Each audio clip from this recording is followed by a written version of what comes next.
vamos a ver. Gracias. Rocío Jardines de W Radio. Vamos a ver otros culpables también señalados, levantando denuncias serias también. Se ha hablado inclusive del expresidente Felipe Calderón y otras administraciones, el ex titular del IMSS. ¿A quiénes más vamos a ver también ya aplicándole la justicia? Gracias. Sí, como lo señalaba, a nosotros nos parece que un documento orientador es justamente el proyecto del ministro Saldívar.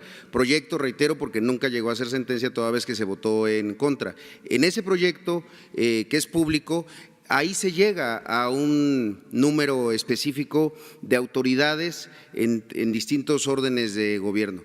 La disposición, el planteamiento, como ya lo ha señalado el presidente, es que ese documento y esa investigación sea la que sea tomada como guía para entonces, en su caso, cuando la Fiscalía lo solicite, ratificar, ampliar la denuncia, ampliar me refiero al número de personas y reforzarla, desde luego. Reforzarla significa buscar cuáles son las causales de por qué se está denunciando. La denuncia presentada el 22 de mayo específicamente toma una de más o menos 13, planteamientos, que es el de la falta o la omisión de políticas públicas de protección civil. Es una sola de ellas, hay más. Entonces, cuando venga la ratificación, entonces de manera muy puntual les diremos cómo estamos haciendo la ratificación, la ampliación y el reforzamiento. ¿Cuál es el documento guía que usted podría revisar en este momento? Porque reitero, es público, es el proyecto del ministro Saldívar del 2010. ¿Hasta cuántos, director? ¿Hasta cuántos podrá llegar a estar? Se llegan a señalar a 11 personas en la primer informe preliminar y después se integran a 7 funcionarios más. Lo pueden revisar, como le reitero, es público y para nosotros es un documento fundamental y orientador de lo que venga después en la solicitud de justicia y de acabar con la impunidad. ¿Tiene pruebas supervenientes? Es decir, habría pruebas que no se hubieran considerado antes, pruebas nuevas que pudieran darle un viraje al juicio y que de alguna manera cambiar. Y si me permite también preguntarle a la hoy secretaria de Gobernación, secretaria, en aquel momento 2010 se dijo que el presidente Calderón metió la mano en la Corte para frenar este proyecto. Incluso ahorita el señor presidente acaba de un poco aludir al momento en que él señala que no va a meter la mano en otros poderes, que sí pudo haber un freno por parte de Calderón. ¿Nos puede decir, digo, ya 9 años, la verdad de ese hecho de por qué en la Corte se frenó ese proyecto de sentencia?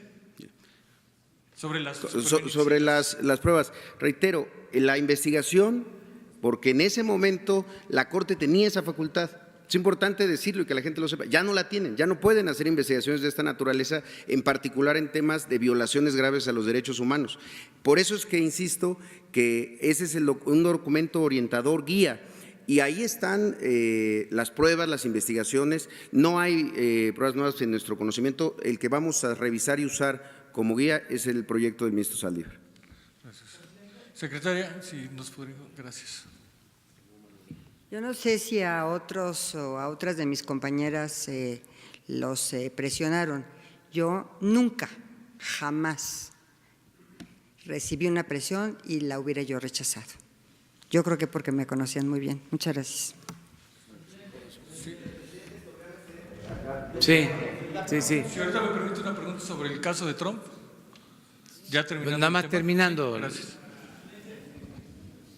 Desde hace unos meses los padres han pedido una audiencia, incluso tienen documentos de que le hicieron llegar los documentos pues a la Oficina de Atención Ciudadana, pero no tuvieron respuesta a los padres. ¿Usted se compromete a recibirlos a todos, sean unidos, sean en grupos? Sí, a todos, me comprometo. Y la otra es el exprocurador Eduardo Medina Mora, en ese momento, ahora ministro de la Suprema Corte, fue uno de los que echaron el caso pues abajo del tapete para que no se investigara.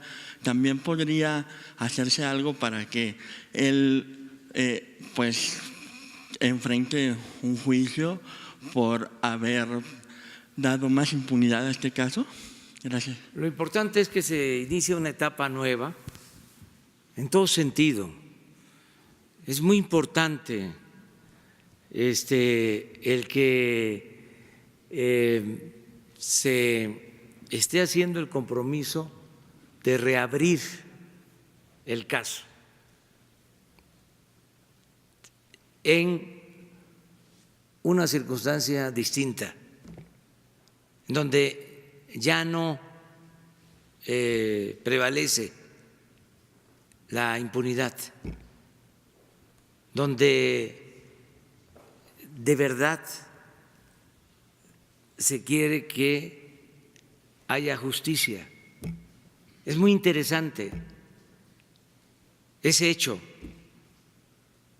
Podrán algunos tener dudas o no coincidir, pero de manera auténtica estamos inaugurando una etapa nueva y vamos al fondo todavía más.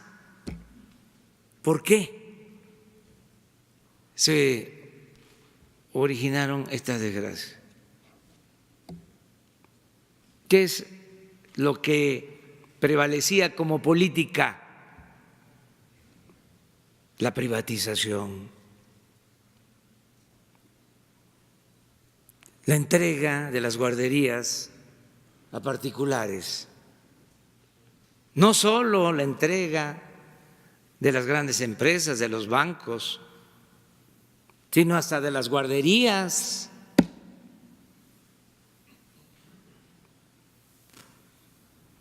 Esa política ya no, nunca más se va a volver a aplicar en el país. Y no está de más, porque por eso es bueno el debate. No está de más que se recuerde una decisión de los últimos tiempos, lo de las llamadas estancias infantiles.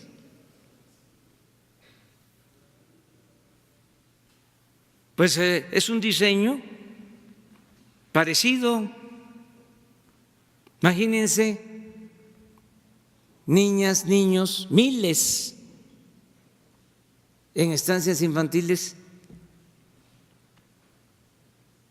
donde se entregaba el dinero a los encargados de las estancias infantiles y no se sabía en qué condiciones de seguridad estaban las niñas, los niños. Es más, en uno de los reportes del DIF de la pasada administración se advierte que no se cumplía con la normatividad en la mitad de las llamadas estancias infantiles y con una hipocresía supina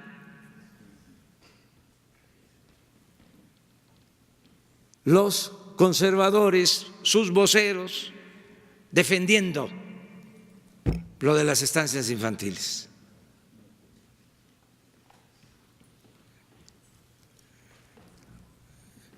Nosotros no podíamos continuar con eso. Entonces, que no nos confundan, no somos iguales. Entonces, sí se está inaugurando una etapa nueva.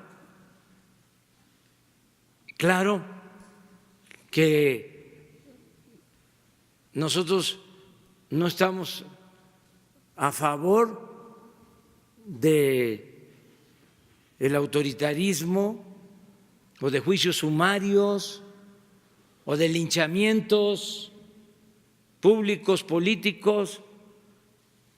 Nosotros queremos vivir en un auténtico Estado de Derecho. ¿Quiénes van a decidir sobre esto? Pues los jueces. Nosotros presentamos todas las pruebas sin ocultar nada, sin tapar absolutamente nada. y la Fiscalía como organismo autónomo, que no era eso lo que querían los conservadores, que hubiese autonomía en la Fiscalía General. ¿Saben cuántas veces he hablado con el fiscal? Llevamos ya 6 meses desde que fue nombrado. Nunca he hablado con él en lo personal. ¿Cuándo había sucedido algo así? ¿Que no era el procurador un empleado del presidente? ¿O vamos a seguir dorándonos la píldora, simulando? Ya basta de eso. Esto es en serio. Es Estado de Derecho, no Estado de chueco. No hay simulación. Entonces, eso es lo que puedo comentar sobre este asunto. Dar todo el contexto, porque también suele pasar que, a ver, denuncia a un funcionario y por ahí se desata toda la polémica. Y bueno, ¿y por qué no vemos el contexto? ¿Y por qué no vemos todos los elementos? El porqué de la subrogación de las guarderías del seguro, el porqué la utilización de hechos tan tristes con propósitos electorales, el papel de los medios de información para manipular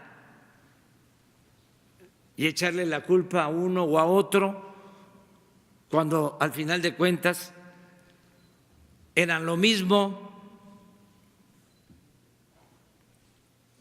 Era ver quién tenía más peso para pagar en medios y manipular, quién tenía más elementos para influir en lo mediático.